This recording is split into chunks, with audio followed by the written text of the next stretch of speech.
Probably the number one question I get asked is, are you afraid? Or people just say, oh, you must be fearless and that's why you can do it. I'm actually afraid of heights. I don't love heights and I hate water.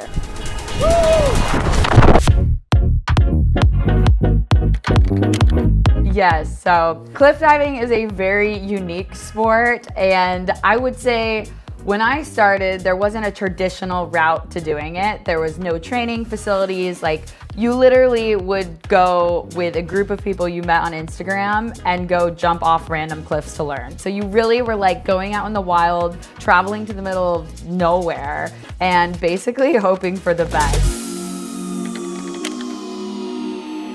There's a lot of differences between traditional diving and cliff diving. The main difference is, one, the height. You're usually going from double to triple the height of the Olympic platform.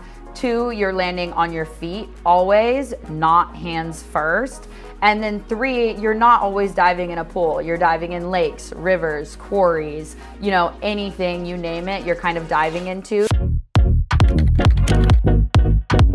I jumped off my first cliff in 2016, but wasn't like really seriously training just because there wasn't a facility. So in May 2017, I went over to England with the goal of training for that summer or a full year before I would do my first competition. And actually 3 weeks into being into England, I got invited to my first professional Red Bull cliff diving event. So I got thrown in with the pros, and it was one of the scariest competitions still to this date I've ever done. It was in Inishmore, Ireland. It's this little wormhole. It looks like it should be man-made, but it's actually natural. And it was crazy storms and weather and delays, and it was just the most insane experience of my life. I would say I'm not necessarily the traditional athlete. I like to say I prefer to be innovative rather than competitive. I don't really have a competitive bone in my body in that sense. I don't like get joy out of like beating other people, which I feel like as a professional athlete, that should be my goal, is to beat other people.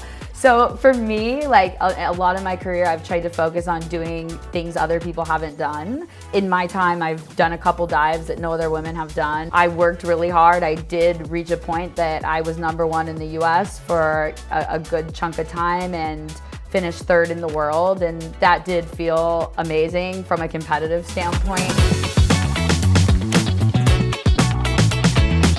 I would say that the thing I'm most proud of in my career is I actually built the first training facility in the United States. I teamed up with the Utah Olympic Park in Park City, Utah, and we actually built a scaffolding tower that went all the way up to 27 meters, which really changed the game for high diving. Like, it gave this younger generation an opportunity to learn in a safe environment and, you know, go up from 3 meters to 5 to 7 to 10 to 12 to 15 to 20 to 27, rather than just literally going out in the middle of nowhere and just hoping they would be okay.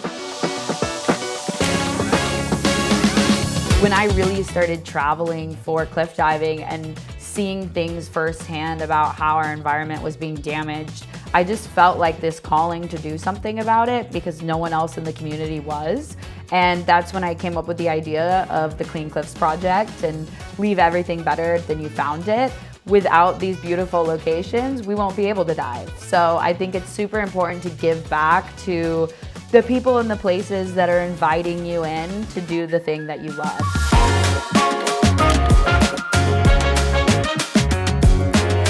I think OnlyFans has a lot of potential to help the sport of high diving. First of all, it's a new sport. There's not a ton of money in it. Like, let's be honest, niche extreme sports is, you know, they're up and coming, and you really have to be doing it because you love it. Next level, here we go. Level 3. OnlyFans creates a platform that you can connect with your fans, or you can teach diving or your specific niche or what you know best. So having a place where that content is protected and you can also financially benefit off of it, I think is a win-win for athletes, especially athletes in niche sports that are working really hard to be part of this movement to grow their sport.